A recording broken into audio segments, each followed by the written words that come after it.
Good day and welcome to today's interactive session on English language.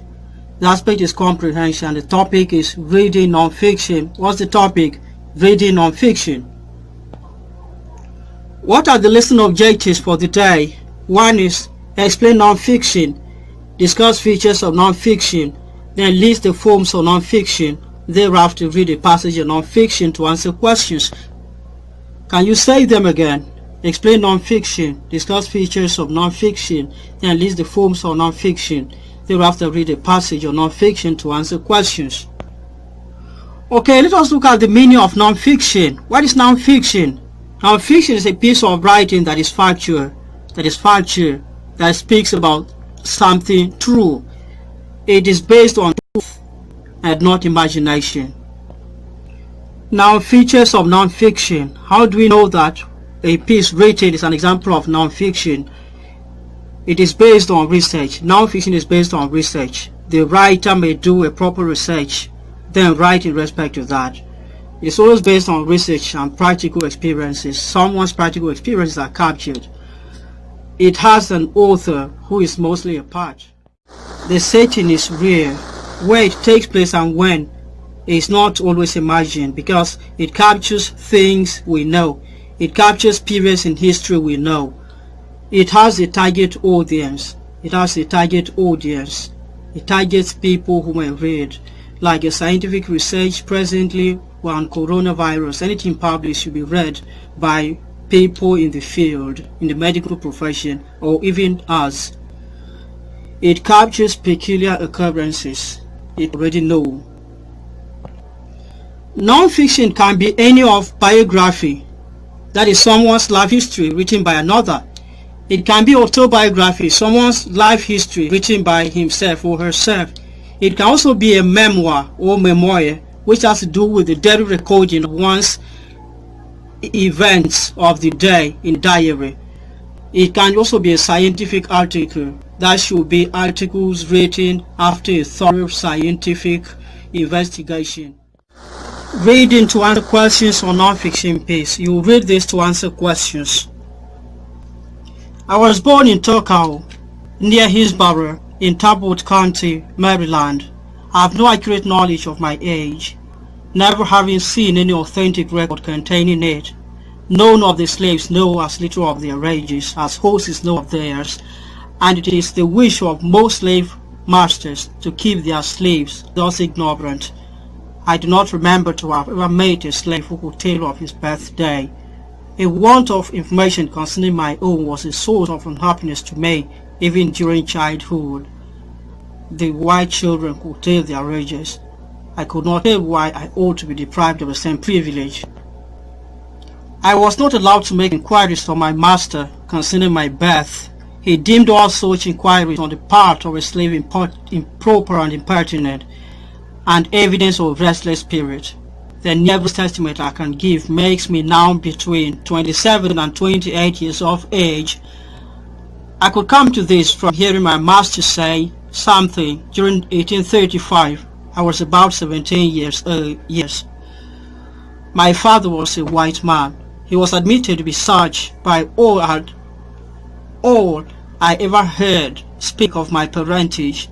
There was also a whisper that my master was my father, but of the correctness of this opinion I know nothing. The means of knowing was withheld from me. My mother and I were separated when I was but an infant, before I knew her as my mother.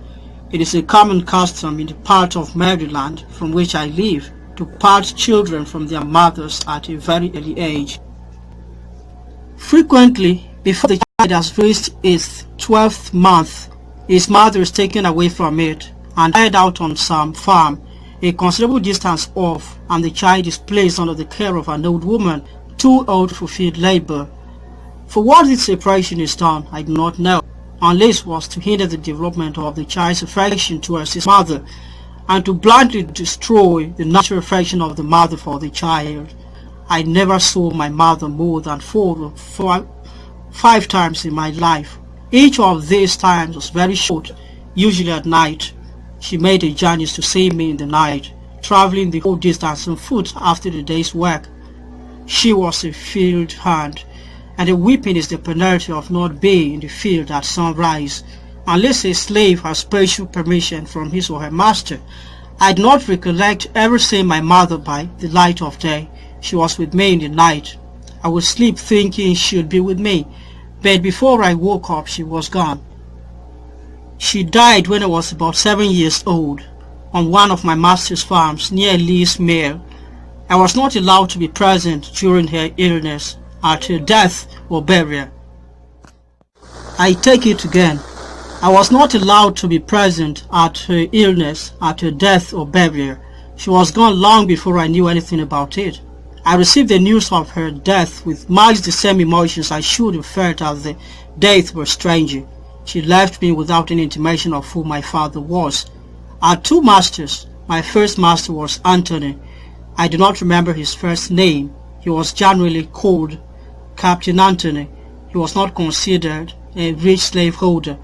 He owned 2 or 3 farms and about 30 slaves. His farms and slaves were under the care of an overseer. The overseer's name was Plummer, a miserable drunkard, profane swearer, and a savage monster. He always had a cowskin and a heavy cudgel. I have known him to cut and slice the women's heads so horribly. Every master would be angry at his cruelty and would threaten to whip him if he did not mind himself. Master, however, was not a humane slaveholder. He was a cruel man, hardened by a long life of slaveholding. He would at times take great pleasure in whipping a slave. I have often been awakened at the dawn of day by the most heart-rending shrieks of an own aunt of mine, whom he used to tie up to a joist and whip upon her naked back till she was literally covered with blood. No words, no tears, no prayers from his gory victim seemed to move his iron heart from his bloody purpose. The louder she screamed, the harder he whipped. Where blood ran fastest, there he whipped longest. He would whip her to scream and whip her to make her harsh. Until overcome by fatigue, he would not cease to swing the blood-clotted cowskin. I remember the first time I witnessed this horrible exhibition. I was quite a child, but I well remember it. I never shall forget it whilst I remember anything. It was the first of a long series of such outrages of which I was doomed to be a witness and a participant. It struck me with awful force. It was the blood-stained gate, the entrance to the whole hell of slavery through which I was about to pass. It was a most terrible spectacle, edited but culled from narrative of the life of Frederick Douglass. Now the questions. What makes the message real? Number 2, how is the writer part of the message? You will explain. Number 3, describe the setting of the story. Number 4, did the writer know his father? Explain.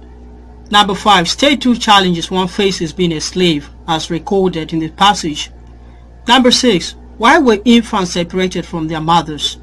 7, state the clues associated with the expression "who could tell of his birthday" as used in the passage. I will have this uploaded on the Moodle platform, so when you go there you will read the passage and answer these questions.